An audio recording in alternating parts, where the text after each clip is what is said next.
Speaking of bigger and badder than ever, um, baseball is heading into a new world. Ooh, Uh, if we're stepping up in football, going to the SEC, baseball is probably the biggest step you could make, and I am all for it. I think I when I talk to people about it, it's like, boy, baseball, we're doomed. I don't understand that. I feel like baseball is going to get the largest lift probably of any of the sports. Football, obviously, you're going to get a recruiting boost, and we've seen that. But baseball, the fact that there's two more programs, both of them have historically been pretty good, that are going to the SEC, there's going to be a lot of good players that are, just chomping at the bit to go play for Oklahoma and Texas baseball. Maybe I'm wrong about that, but I feel like we are going to get up to speed fairly quickly. yeah, I don't even know if there's a getting up to speed element to it. I mean, they played for the national championship 2 years ago, and Yeah. they've had really good teams the last couple of years. They beat the national champions this year. It's a long time ago, but they did beat Tennessee this season. So, and Oklahoma's had a really, I don't have it in front of me right now, but in the Skip Johnson era, they've had a really good record against the SEC. It's like 2-1, it's like 16 wins, 8 losses, something like that. But man, it's going to be exciting. I think you're right. I think Oklahoma will hold its own. It's going to be tough game in and game out. But in the SEC, you also have an understanding of how tough it is.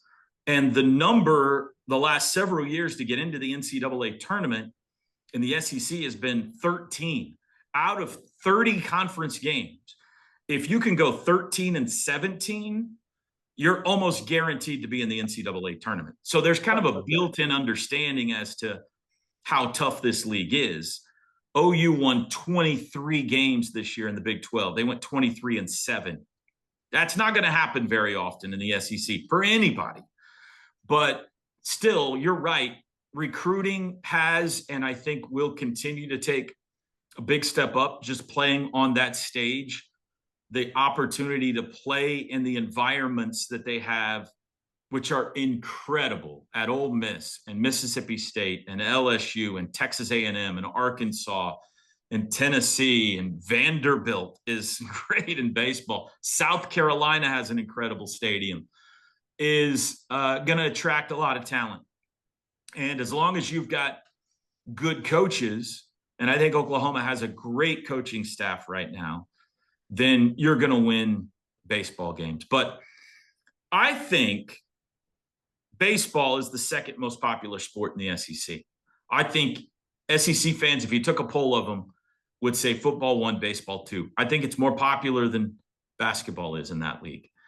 And it is so exciting, the thought of Oklahoma getting to go into, just like with football, getting to go into Oxford and Starkville and back to College Station and now Knoxville, and get to go toe to toe with these teams. It's going to be, and for them to come to Norman, maybe that's the biggest ramification of this. Is Mitchell Park took a major step forward this year, the crowds, the atmospheres, and really it has incrementally since they made that World Series run in 2022.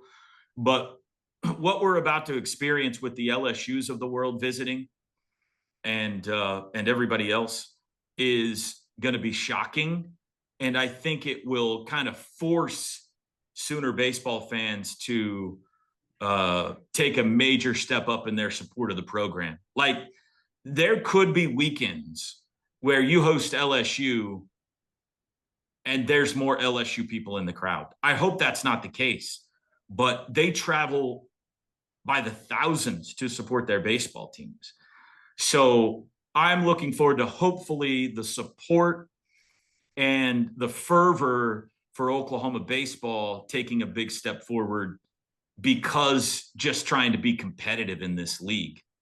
I hope that's the case. We'll get you back to the interview, but first. all you grill masters, listen up. Didier Ranch delivers quality beef that is 100% raised in Oklahoma right to your front door. Go to didierranch.com, Didier ranch.com to order one of their premium quality beef boxes and use promo code Oklahoma15 for 15% off your order. Filet, ribeye, New York strips, sirloin, steak burgers, they've got it all, and they ship anywhere in the continental U.S., and Oklahomans can get deliveries in just 1 to 2 days. The only thing better than having a lot of premium beef on the O&D line is having premium beef delivered right to your front door. Didier Ranch, tradition tastes better.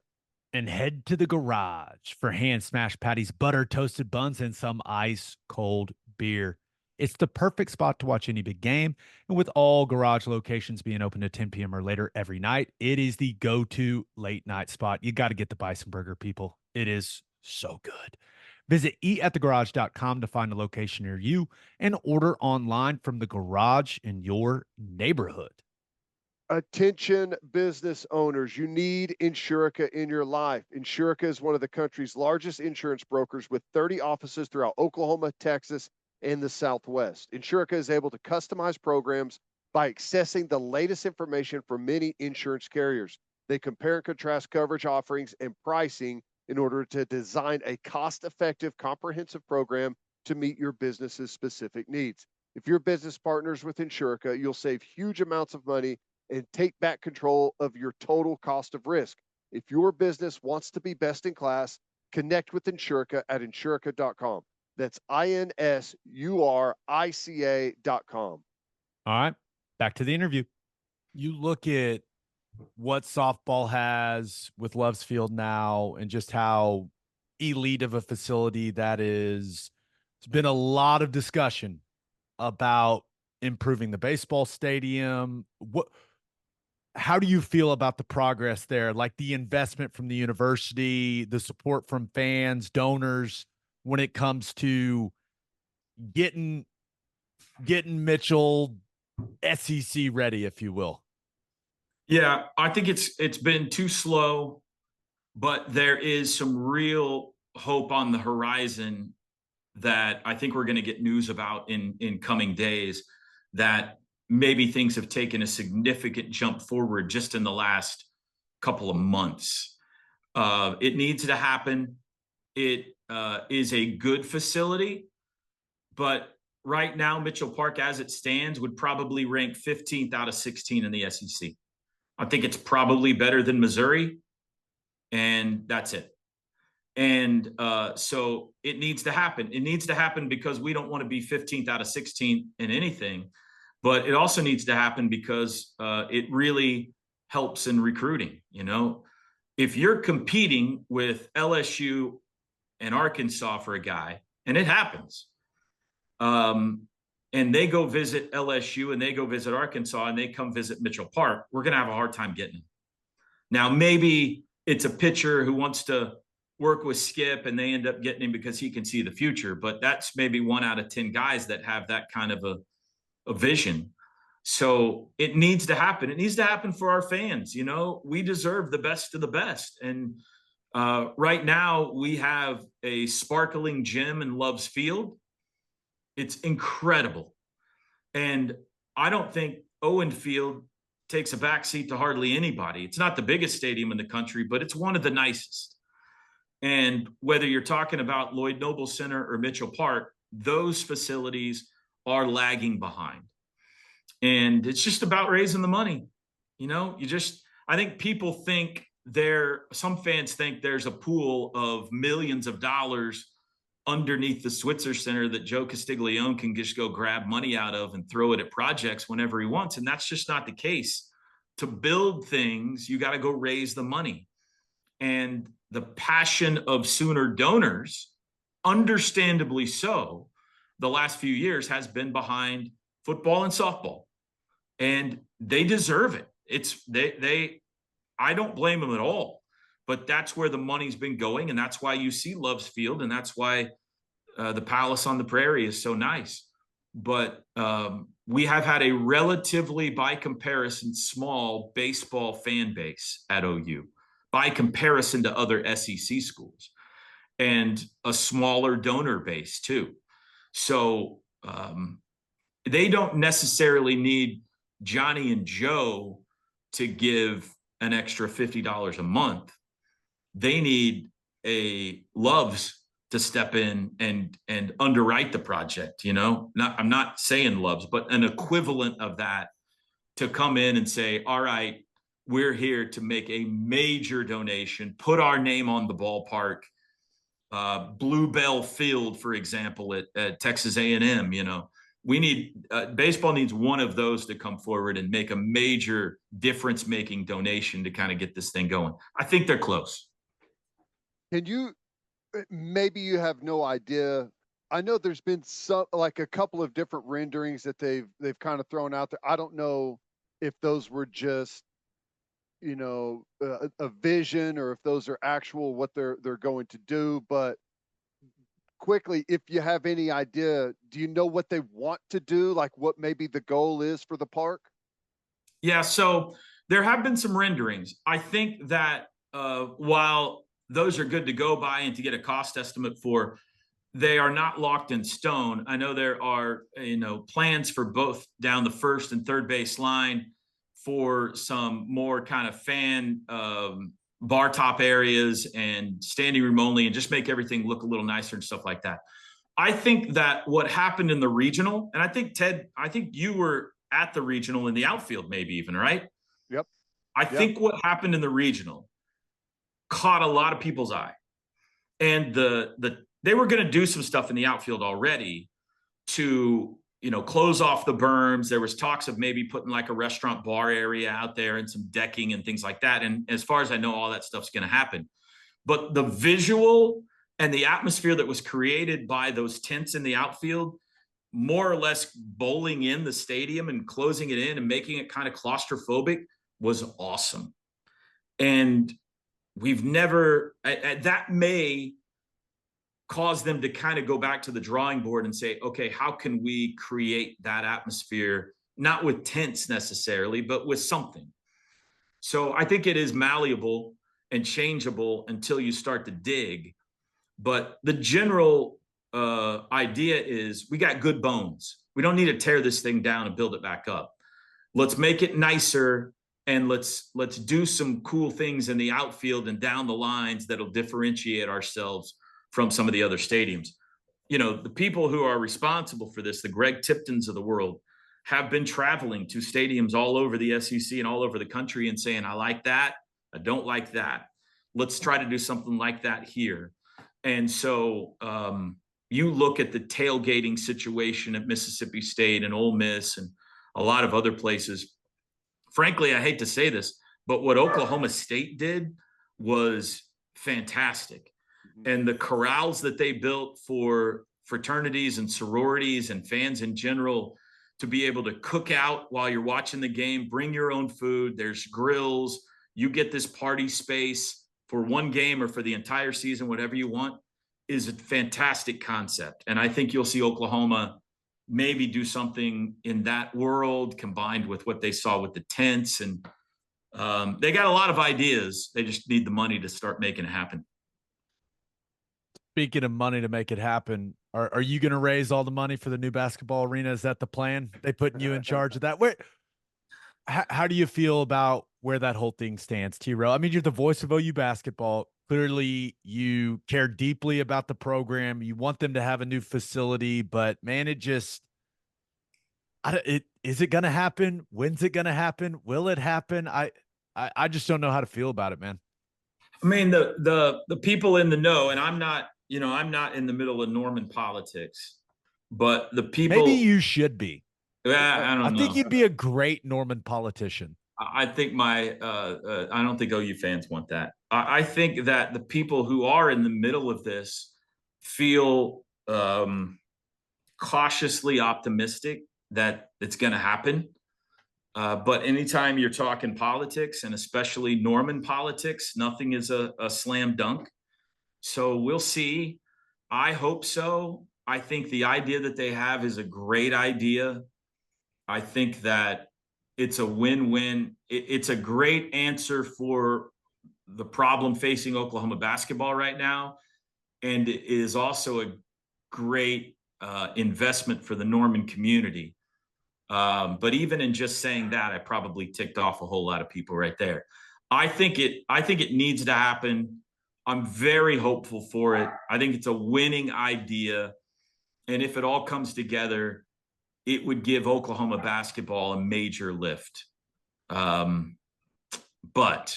I'm cautiously optimistic. That's as far as I can say when it comes to. I watched way too much of a city hall meeting the other night. I fell into one of those, Oh, no. online YouTube things, and I was like, I'm going to check out just a few minutes of this just to see what it's all about. And like 3.5 hours later, I was like, I got to go to bed because it's just so fascinating seeing the residents get up there and argue over this or that and whatever the case may be. And all of them, I'm sure, have passionate, valid points. But I sure hope it happens. I sure hope for the program's sake and for OU basketball's sake, and really for the city of Norman. I honestly think it's a great idea for the city of Norman, but we'll see.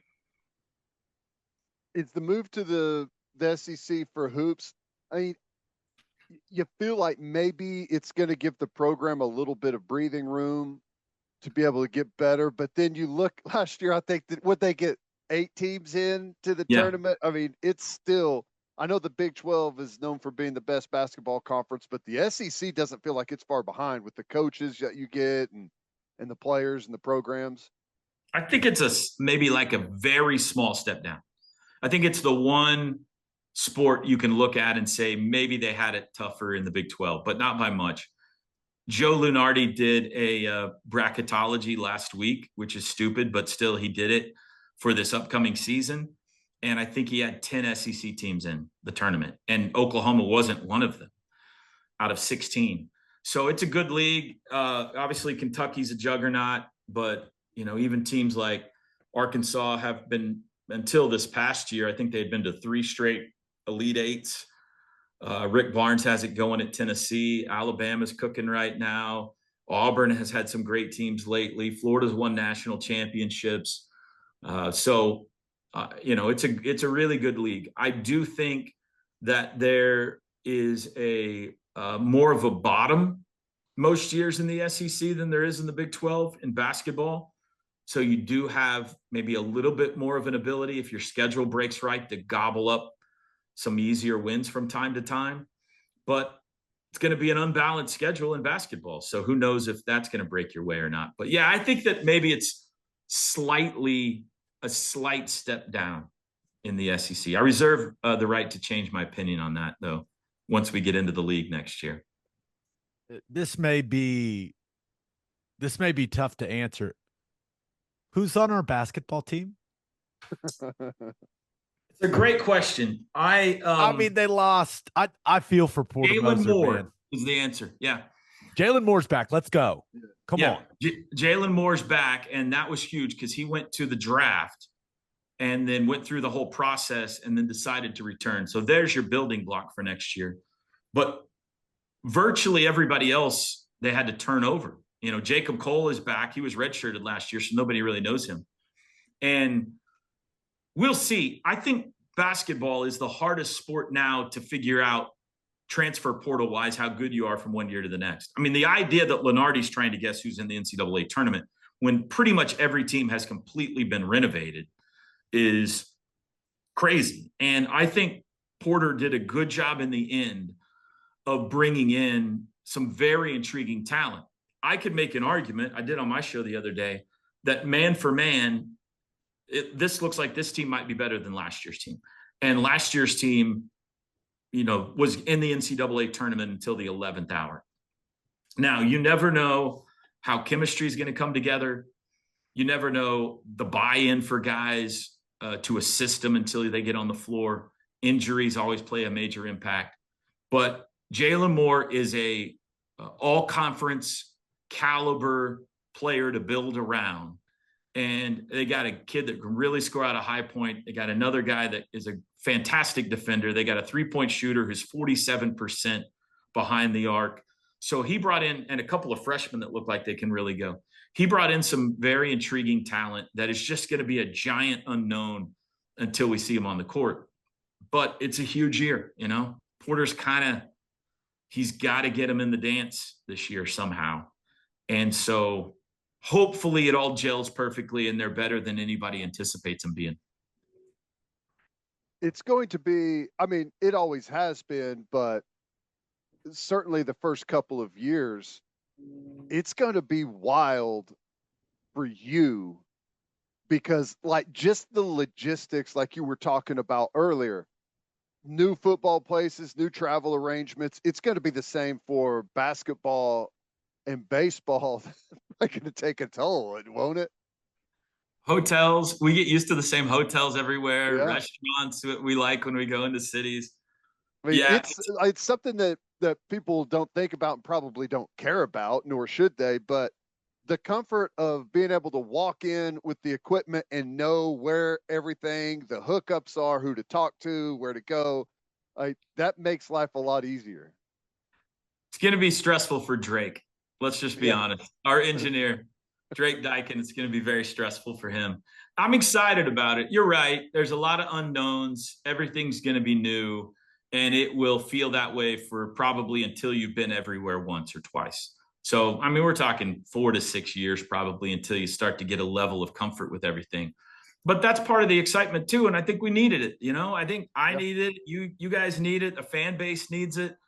You need a shakeup every once in a while. You need to move to a new house or take a new job in another city or whatever the case may be. So I'm looking forward to it. I'm not looking forward to going to Auburn. I'm looking forward to seeing that eagle fly around the stadium, but the radio booth is maybe the worst I've ever seen in my life. Vantage point. Teddy's going to love it because you're going to be able to see all 22 from behind the whole time. But we're in the end zone in Auburn, like legitimate, not in the corner. Like we're behind the goalposts at Auburn. And for me, that's going to be impossible. For Teddy, it's going to be beautiful.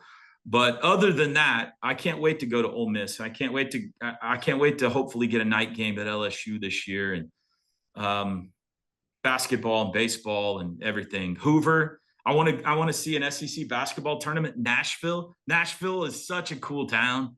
I can't. I hope we're there long enough that I can hit up Broadway a few times while I'm there, and Hoover for the baseball tournament. It's going to be great.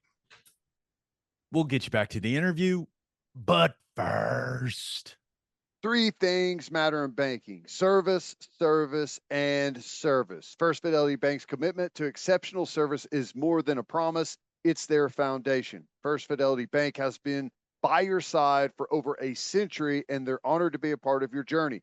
Banking isn't about where you've been, it's about where you're headed. Open an account at an award-winning bank today at ffb.com. At First Fidelity Bank, we go where you go. And this episode is sponsored by BetterHelp.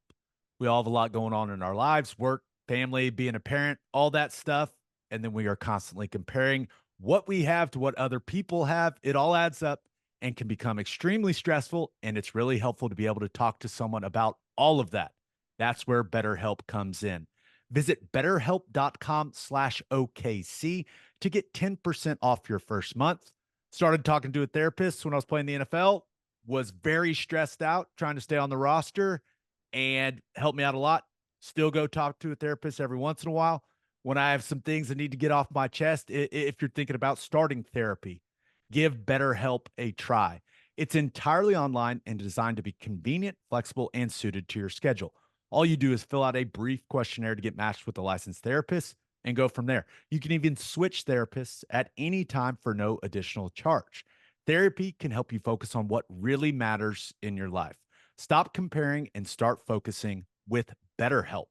Visit betterhelp.com/OKC to get 10% off your first month. That's BetterHelp, HELP.com/OKC to get 10% off your first month. And head to opolisclothing.com for our podcast merchandise and the best OU gear out there. That's OPOLIS clothing.com. Use promo code TED, TED, for 10% off. That's opolisclothing.com. Use promo code TED for 10% off. Buttery soft and 10% off. All right, back to the interview. We had the listeners submit some questions for you, and I got a couple for you, T-Row. All right. First one comes from Jackson Moore, who asks, what has been Toby's favorite 2 facts or traditions he has learned while providing the SEC stat of the day? Which, by the way, you've created an incredible amount of work for yourself doing that. I kudos to you, friend. You Thank gotta you. learn It's it been- somehow. And Yeah, it's been while you're fun. thinking about it, I'll say this, Toby. My favorite SEC fact of the day, I think it was it. Is Texas the only turf football field?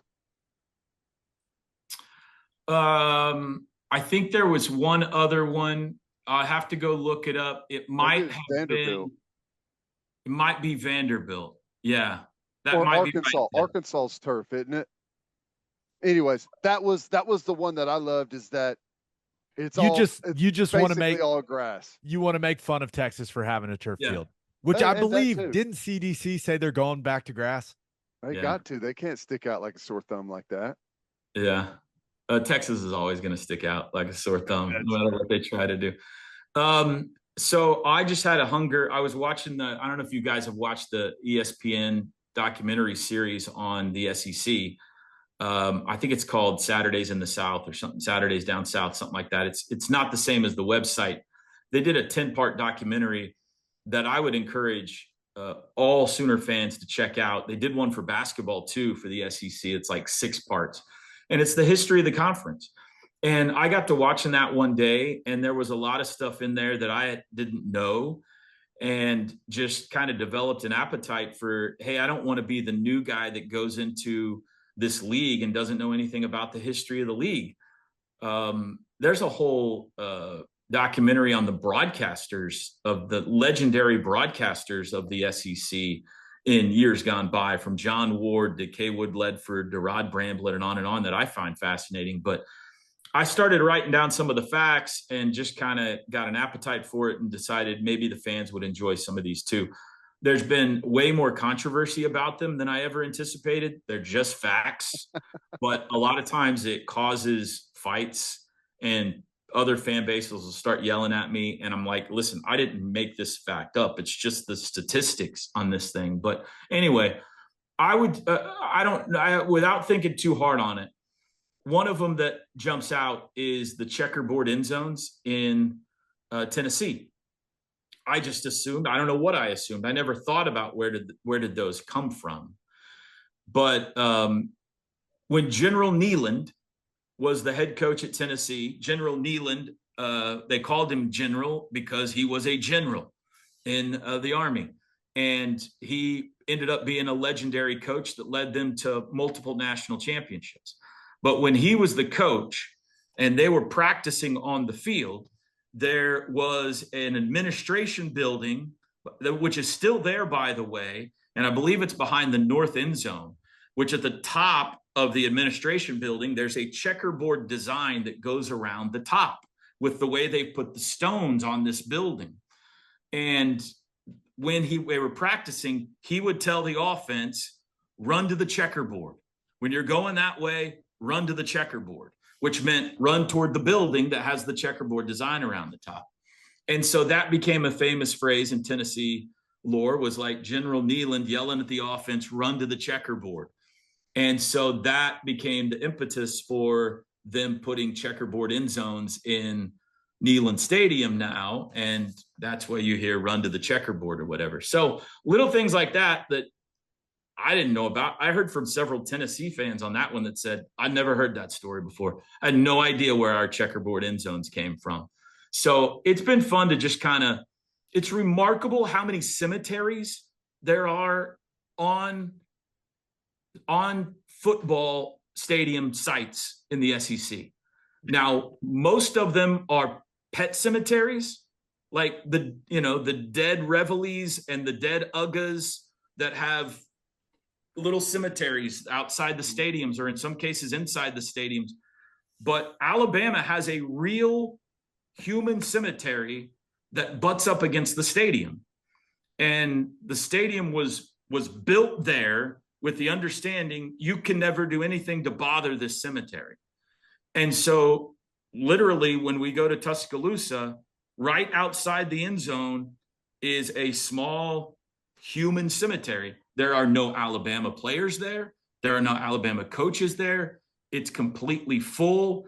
This is just an old time cemetery that is right next, butting up against the stadium. So anyway, there's been a lot of crazy things that we found out over the last 200 days or so. I'll say this: if Oklahoma is willing to start a cemetery next to their stadium, I will be buried there first. You can bury me by the stadium if you'd like to. I'm offering myself up. I nominate myself as well. You guys know that the rumor is that Mex the dog is married under the north end zone at Owen Field. I think I do remember hearing that. Yeah. Okay. This rumor now. I got a couple more for you, T-Row. This one comes from Bubba Brown. He asks, obviously there are some outstanding programs in the SEC. Have you listened to any of their broadcast teams? If so, who impressed you? Do you feel like you need to ramp it up going into the SEC? Put yourself at the top, so to speak. No, there's no ramping it up. Yes, I have crossed. I'm not sure you can ramp it up anymore, man. I know you bring it pretty. It's pretty much on 11 already. I would say that just in regards to that, I don't know that I am so proud of our broadcast crew, and I am so excited about the SEC getting introduced to it. And I think that play-by-play guy aside, he's average, but Teddy is the best at what he does in America. Gabe is unlike anybody that any broadcast has, college or NFL in America. There's nobody out there like Gabe Eicher doing what he does, sacrificing to go to the Grove before the game to do the research, those kind of things. Reprimanding offensive linemen during the during the game. Yeah. Chris Plank is a monster, man. I mean, he is an Energizer Bunny and so forth and so on. And so I think we got the best crew in the country and the best crew in the SEC going in, and I can't wait for everybody to get to listen to you guys. But my path has crossed with most of the SEC broadcasters in some form or fashion through the years, basketball, baseball, or football. And there's a lot of good ones. Bob Kessling at Tennessee is he's a legend there, been doing it a long time. Chuck Barrett at Arkansas, I think, is very good. Sean, you guys remember Sean Kelly when the New Orleans Hornets were here? Yeah. He's the new play-by-play guy at Florida. He just got the job last year and does a really nice job, obviously, for them. He's very talented. Eli Gold just parted ways at Alabama, so he's not there anymore. But, there's a lot of good ones around the league. And obviously, I mean, the SEC is cream of the crop and everything, and that includes their radio broadcast crews too. So I don't know a lot of those guys real well. I know them on a superficial basis just from playing them in a game and exchanging pronunciations and things like that. But I'm looking forward to getting to know them a little better. Do you guys think they're going to try to haze us? Are we going to get hazed as the new guys? For sure. Bring it on. Let's go. Come on. A little less likely with you two than with me and Plank, because they'll size you up and say, why don't we go pick on the other guys? But it'll happen. All right. Here's the last one, T-Row. It comes from Keegan Jewell. He asks, what was Toby's favorite call he's done for any sport this last year? Ooh, that's tough. I hate this question. But I would say there were two that when I hear them back, I don't hate them. One of them was fairly recently was Jackson Nicholas had the walk-off homer in the Big 12 tournament to put him in the championship game. And that was a fun moment. That doesn't happen very often. So that was okay. And then, anytime you make a play to beat Texas in football, the DG to Nick Anderson play was a fun one. Honestly, I think the best radio from that game was the goal line stand. And that is in large part due to Ted. It's just saying, make him snap it again, make him snap it again. I mean, if you go listen to and you can find it on the internet. If you go listen to that, like 3 minutes of radio of Texas trying to get into the end zone and just Teddy breaking down what OU needs to do on every play, it's tremendous radio. But off the top of my head, those are a couple of things. I like the In the Parker Grand Slam was awesome too. Yeah, that didn't happen very often either. No. Bryce Madron. Yeah, that was fun. That's rare. T-Row, we're in the SEC, man. It's here. Let's have some fun, dude. Come on. I can't wait. This is going to be great. You're the best, buddy. Appreciate the time. All right. Thanks, guys. Talk to you soon.